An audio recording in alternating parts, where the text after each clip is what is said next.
اللہ کے پیغمبر صلی اللہ علیہ وآلہ وسلم 28 سفر ہے، آپ ایک جنازے کے اندر شرکت کرتے ہیں صلی اللہ علیہ وسلم، آپ کے ساتھ آپ کے صحابی بھی ہیں۔ آپ واپس آئے تو آپ کے سر میں تکلیف محسوس ہوئی، آپ صلی اللہ علیہ وسلم بیماری کے اندر، بخار بڑھتا چلا گیا، بیماری بڑھتی چلی گئی۔ سفر کے آخری دن کے اندر، آخری دنوں سے آپ کی اس تکلیف کا آغاز ہوا۔ یکم ربیع الاول، 2 ربیع الاول، 3 ربیع الاول، چلتے چلتے مسلسل 9 ربیع الاول تک آپ صلی اللہ علیہ وآلہ وسلم نے باوجود تکلیف کے آپ نے نمازیں صحابہ کرام کو پڑھائی، آپ نے صحابہ کرام کو نصیحت کی، لیکن ابھی صلی اللہ علیہ وسلم کا دنیا سے جانے سے 5 دن پہلے آپ صلی اللہ علیہ وسلم کی بیماری کے اندر اضافہ ہوا، پانی منگوایا گیا مشکیزوں کا، اس سے آپ صلی اللہ علیہ وسلم کے اوپر ڈالا گیا، آپ نے غسل کیا، غسل کرنے کے بعد آپ مسجد کے اندر آئے، صحابہ کو نماز پڑھائی، آپ نے صحابہ کو نصیحت بھی کی، آپ نے جو لین دین تھا صحابہ کے ساتھ، جو لوگوں سے قرض تھا، آپ نے سب کچھ صحابہ کو بیان کر دیا کہ فلاں بندے کا میں نے قرض دینا ہے تو قرض دے دیا جائے، یا جس بندے نے مجھ سے قرض لینا ہے میں اللہ کے پیغمبر صلی اللہ علیہ وسلم اپنے آپ کو پیش کرتا ہوں۔ ایک صحابی نے کہہ دیا کہ میرے جسم پر آپ نے، اللہ کے پیغمبر صلی اللہ علیہ وسلم نے چھڑی ماری، تو اللہ کے پیغمبر اس کا بدلہ دینے کے لیے بھی تیار ہو گئے، تو حتیٰ کہ آپ نے صحابہ کرام کو بہت نصیحتیں کی۔ سب سے پہلے اللہ کے پیغمبر نے فرمایا لعنت و یہود و نصارہ پر، اتخذوا قبور انبیائہم مساجدا، جنہوں نے اپنے انبیاء کی قبروں کو سجدہ گاہ بنا لیا، اور اللہ سے دعا کی اللہ میری قبر کو میرے امت کے لوگ سجدہ گاہ نہ بنائیں، آپ نے اللہ سے دعا کی۔ تو اس کے بعد آپ نے صحابہ کرام رضوان اللہ علیہ مجمعین کو کہا مسجد نبوی کی طرف جتنے دروازے کھلتے ہیں سارے بند کر دیے جائیں الا باب ابی بکر رضی اللہ عنہ، کہ ابو بکر رضی اللہ تعالیٰ عنہ کے دروازے کے علاوہ، کیونکہ میں نے سب صحابہ کے احسانات کا بدلہ چکا دیا ہے لیکن میں نے صدیق اکبر کے احسانات کا بدلہ نہیں چکایا۔ اس کے بعد آپ صلی اللہ علیہ وسلم نے صحابہ کرام کو بہت نصیحتیں کی، آپ نے صحابہ کرام رضوان اللہ علیہ مجمعین کی ہر وہ اسلامی تعلیمات، ہر وہ دین آپ نے سب کچھ پہنچا دیا، حتیٰ کہ آپ نے اپنی زندگی کے اندر جو آخری تلاوت کی سورۃ مرسلات کی تلاوت کی گئی، فَبِأَيِّ حَدِيثٍ بَعْدَهُ يُؤْمِنُونَ، تو اس تلاوت کو بھی صحابہ کرام نے، آپ کی آخری نماز جو تھی امامت کی، آپ نے مغرب کی نماز پڑھائی اور اس کے اندر جو تلاوت کی گئی اس کو بھی محفوظ کر لیا گیا۔ اور اس کے بعد اللہ کے پیغمبر صلی اللہ علیہ وسلم نماز پڑھنے کے لیے نہیں آئے، آپ مسجد کے اندر امامت کے لیے نہیں آئے، عشاء کی نماز کا ٹائم ہوا، صحابہ کرام انتظار میں ہیں، اللہ کے پیغمبر نے پوچھا کہ صحابہ نے نماز پڑھ لی ہے؟ کہا ابھی تک نہیں پڑھی۔ آپ کھڑے ہوئے، آپ وضو کے لیے خود کو کھڑا کرنے کی کوشش کی گئی، لیکن اللہ کے پیغمبر صلی اللہ علیہ وسلم پر غشی طاری ہو گئی، آپ دوبارہ بے ہوش ہو گئے۔ پھر دوبارہ ہوش آیا تو پوچھا مسلمانوں نے نماز پڑھی؟ کہا نہیں پڑھی۔ تو پھر آپ اٹھنا چاہے تو نہ اٹھ پائے، بے ہوش ہو گئے، تو آپ نے پھر صحابہ کرام رضوان اللہ علیہ مجمعین کو تیسری مرتبہ حکم دیا مروا ابا بکر فلیصلی بالناس، کہ ابو بکر صدیق رضی اللہ عنہ کو حکم دیا جائے کہ وہ مسلمانوں کو نماز پڑھائے۔ اب مصلی پہ صدیق اکبر کا آنا، کھڑا ہونا، نبی صلی اللہ علیہ وسلم کی غیر موجودگی صرف آپ کی بیماری بنی، آپ کی یہ تکلیف بنی۔ بھائیو 9 ربیع الاول بیماری کی شدت بڑھتی گئی، 10 ربیع الاول بیماری کی شدت بڑھتی گئی، 11 ربیع الاول بیماری کی شدید قسم کی تکلیف۔ اللہ کے پیغمبر صلی اللہ علیہ وسلم ایک مرتبہ نماز کے لیے آپ کو کھڑا کرنا چاہا، کھڑے نہیں ہو پائے، اللہ کے پیغمبر صلی اللہ علیہ وسلم نے کو صحابہ نے کھڑا کیا اور ایک صحابی دائیں طرف ایک بائیں طرف کندھوں پر اٹھا کر کے اللہ کے پیغمبر صلی اللہ علیہ وسلم مسجد کے اندر تشریف لائے۔ حدیث کے الفاظ ہیں یلج لجہ، اللہ کے پیغمبر کے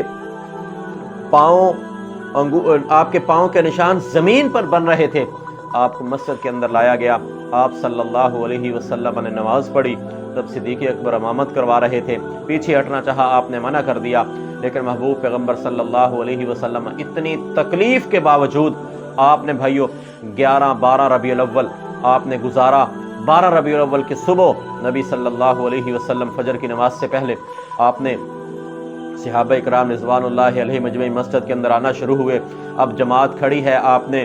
فجر کی نماز کے وقت دیکھا پردہ ہٹا کے خیمے کا کہ صحابہ اکرام نماز پڑھ رہے تھے۔ جس طرح ایک بندے کی پوری زندگی کی محنت جب اس کے سامنے لائی جائے تو وہ مسکراتا ہے، اسی طرح محبوب پیغمبر کی 23 سالہ محنت تھی جو نبوی،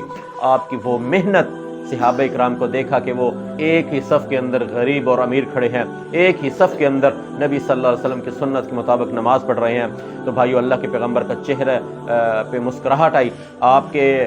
دندان مبارک کی یہ روشنی کو صحابہ اکرام رضوان اللہ علیہ مجمعین نے دیکھا، اس طرح چمکے کہ جس طرح قرآن کا مصحف کے الفاظ بندہ دیکھتا ہے، قرآن چمکتا ہے، الفاظ سمجھ آتے ہیں، نظر آتے ہیں۔ تو بھائیو صحابہ اکرام رضوان اللہ علیہ مجمعین کی یہ نماز میرے پیغمبر کی زندگی کے اندر کی نماز تھی۔ بھائیو اس کے بعد ماں جی فاطمہ رضی اللہ عنہا تشریف لائیں۔ اللہ کے پیغمبر پہلے بیٹی کا دروازے پر استقبال کیا کرتے تھے، لیکن آج اللہ کے پیغمبر مرض اتنا بڑھ چکا ہے، آپ بستر پہ لیٹے ہیں، آپ نے یوں اسی طرح ہاتھ بڑھائے، بیٹی کو سینے لگایا، آپ صلی اللہ علیہ وسلم نے بیٹی کے کان میں ایک بات کہی تو بیٹی نے مسکرانا شروع کر دیا، دوسری بات کہی تو اس نے آپ کی بیٹی سیدہ فاطمہ الزہرا رضی اللہ عنہا نے رونا شروع کر دیا۔ پہلی مرتبہ یہ کہا کہ اللہ کے پیغمبر صلی اللہ علیہ وسلم حوض کوثر پر آپ سے سب سے پہلی ملاقات آپ کی ہوگی، پھر اس مسکرانا شروع کر دیا۔ جب دوسری بات کی کہ اللہ کے پیغمبر دنیا سے چلے جائیں گے تو رونا شروع کر دیا۔ حسنین کریمین کو اللہ کے پیغمبر نے قریب بلایا گیا، آپ نے ان سے بھی گفتگو کی۔ صحابہ اکرام رضوان اللہ علیہ مجمعین میں سے صدیق اکبر اللہ کے پیغمبر سے اجازت لے کر کے اپنے گھر تک گئے اور واپس ابھی تک نہیں آئے تھے، میرے پیغمبر صلی اللہ علیہ وسلم آسمان کی طرف ہاتھ بلند کرتے ہیں اور اللہ سے دعا کرتے ہیں بالرفیق الاعلیٰ اور مع الذین انعم اللہ علیہم من النبیین والصدیقین۔ آپ نے اپنا سر ماں جی عائشہ رضی اللہ تعالی عنہ کی گود کے اندر سینے پہ آپ نے سر رکھا ہوا ہے اور قریب پیالہ ہے، پیالے کے اندر ہاتھ ڈال کے اپنے چہرے پہ اللہ کے پیغمبر پانی والا ہاتھ اپنے چہرے پہ لگاتے ہیں، تکلیف میں کچھ فاقہ ہو جائے، لیکن نبی صلی اللہ علیہ وسلم کی بیماری کے اندر فاقہ نہ ہوا، آپ کی بہتری نہ ہوئی، بلکہ اللہ رب ذوالجلال کے پیغمبر محمد رسول اللہ صلی اللہ علیہ وسلم صحابہ کو نصیحت کرتے رہے، نماز کے معاملات سمجھاتے رہے، آپ نے اللہ سے دعائیں کی۔ اب اللہ رب ذوالجلال نے اختیار دیا ہے اور ان اختیارات میں سے میں نے آخرت کے رب کے ساتھ کو چنا ہے۔ اب اللہ رب ذوالجلال کے ہاں جانے کے لیے محبوب پیغمبر تیاری کے اندر ہیں، اسی طرح ہاتھ بلند ہے، اللہ سے التجائیں اور دعائیں کر رہے ہیں۔ اتنی میں اللہ کے پیغمبر کے جسم سے روح پرواز کر گئی۔ اللہ کے پیغمبر صلی اللہ علیہ وسلم نے زندگی کے آخری لمحات میں بھی ماں جی عائشہ بیان کرتی ہیں کہ میرا لعاب اللہ کے پیغمبر صلی اللہ علیہ وسلم کے لعاب سے مل گیا، کیونکہ ماں جی عائشہ کا بھائی آیا مسواک کر رہا تھا، اللہ کے پیغمبر کے دیکھا تو اس سے مسواک لے کر کے ماں جی عائشہ نے چبا کے اللہ کے پیغمبر کو دیا۔ تو بھائیو یہ سارے کام آپ نے زندگی کے اندر کیے اور آخری وقت تھا تو اللہ رب ذوالجلال کی طرف سے پیغام آ گیا اور آپ کی روح پرواز کر گئی، انا للہ و انا الیہ راجعون، آپ کا دنیا سے چلے جانا۔ بھائیو یہ 12 ربیع الاول کا دن میرے پیغمبر کی وفات کا دن، میرے پیغمبر کے دنیا سے جانے کا دن، جب یہ پیغام صحابہ کو ملا کہ اللہ کے پیغمبر قدمات رسول اللہ صلی اللہ علیہ وسلم، ماں جی عائشہ نے جواب دیا، مسجد نبوی کی طرف جو دروازہ کھلتا تھا وہاں دروازے پہ دستک دی، صحابہ دوڑے ہوئے آئے اور اللہ کے پیغمبر کی خیریت معلوم کرنے کے لیے، تو ماں جی عائشہ نے کہا قدمات رسول اللہ صلی اللہ علیہ وسلم، تحقیق آپ کے پیغمبر فوت ہو چکے ہیں، دنیا سے چلے گئے ہیں۔ تو بھائیو جس دن تمہارے گھروں کے اندر، چوک چوراہوں کے اوپر اور بازاروں کے اندر، گلیوں کے اندر، عمارتوں کے اوپر جب چراغاں کی جاتی ہے، جب تیرے ملک کے اندر یہ جھنڈیاں لگانے کے لیے لوگ جھنڈیاں کا انتظام کرتے ہیں، لوگوں سے اس خوشی کے لیے روپے پیسے اکٹھے کر کے گلیوں کو سجانے کا انتظام کرتے ہیں۔ اس دن میرے پیغمبر تکلیف کے اندر مبتلا تھے، میری غیرت تو گوارا نہیں کرتی، میری بات اللہ کے پیغمبر صلی اللہ علیہ وسلم کی بات سے بڑھ کر نہیں ہو سکتی، میری غیرت اس بات کو گوارا ہی نہیں کرتی کہ جس دن میرے پیغمبر تکلیف کے اندر ہو میں کس طرح خوشی منا لوں، جس دن اللہ کے پیغمبر پر شدید بیماری کا اثر ہو، شدید تکلیف کے اندر آپ مبتلا ہوں، اور جس دن ماں جی فاطمہ رضی اللہ عنہا کی آنکھوں سے آنسو نکلیں، میں اس دن کس طرح بازاروں کے اندر چوکوں چوراہوں کے اوپر گلیاں سجا کر کے خوشی کا اظہار کس طرح کر سکتا ہوں، جس دن حسنین کریمین کے دستے شفقت رکھنے والا نبی دنیا سے چلا جائے، نانا دنیا سے چلا جائے، جب حضرت علی رضی اللہ عنہ کا سسر اس دنیا سے چلا جائے، میں کس طرح میری غیرت گوارا کرے کہ میں خوشی کا اظہار کروں۔ ادھر صحابہ مسجد نبوی کے اندر آنسو بہا رہے ہیں، دیواروں کے ساتھ صحابہ اکرام کھڑے ہو کر کے رو رہے ہیں، آنسو بہاتے چلے جا رہے ہیں، اور میں کس طرح اس دن خوشی کا اظہار کروں جس دن ابو بکر صدیق کی آنکھوں سے آنسو ہوں، عمر فاروق کی آنکھوں سے آنسو ہوں، عثمان غنی کی آنکھ سے آنسو ہوں، حضرت علی کی آنکھ سے آنسو ہوں، طلحہ زبیر رضوان اللہ علیہم اجمعین مدینہ کے اندر غم زدہ ہوں، اور میں اس دن خوشی کیسے کر سکتا ہوں جس دن مدینہ کا جو روشنی تھی، مدینہ کی جو چمک تھی، وہ تاریکی کے اندر آئے، تو میں اس دن کس طرح کا اظہار کرتا ہوں۔ حضرت بلال حبشی رضی اللہ تعالی عنہ اس دن غم زدہ ہوں، تو میں کس طرح اس دن خوشی کا اظہار کر سکتا ہوں۔ بھائیوں اس کو گواہ نہیں کرتی، تو یہ ایمان اس بات کی تصدیق نہیں کرتا کہ پیغمبر صلی اللہ علیہ وسلم کی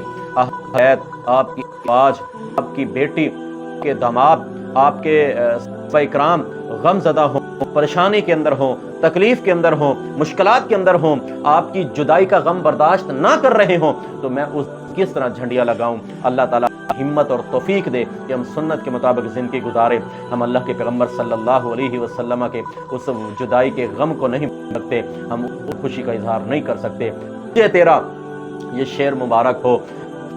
سوائے ابلیس کے سبھی تو خوشیاں منا رہے ہیں، تو بھائیوں میں نبی صلی اللہ علیہ وسلم کی وفات پہ خوشی تو نہیں منا سکتا، آپ کے دنیا سے جانے کو میں غم کے اندر نڈھال تو ہو سکتا ہوں، میں آپ صلی اللہ علیہ وسلم کے حکم پہ عمل کرتے ہوئے روزہ تو رکھ سکتا ہوں، میں آپ صلی اللہ علیہ وسلم کی وفات کے اندر آپ پر درود تو پڑھ سکتا ہوں، آپ کی سنت کو تو زندہ کر سکتا ہوں، آپ کے احکامات پہ عمل تو کر سکتا ہوں، اگر نہیں کر سکتا تو پیغمبر کی وفات پہ خوشی کا اظہار نہیں کر سکتا۔ اللہ تعالیٰ عمل کی توفیق عطا فرمائے۔ وما علینا الا البلاغ المبین۔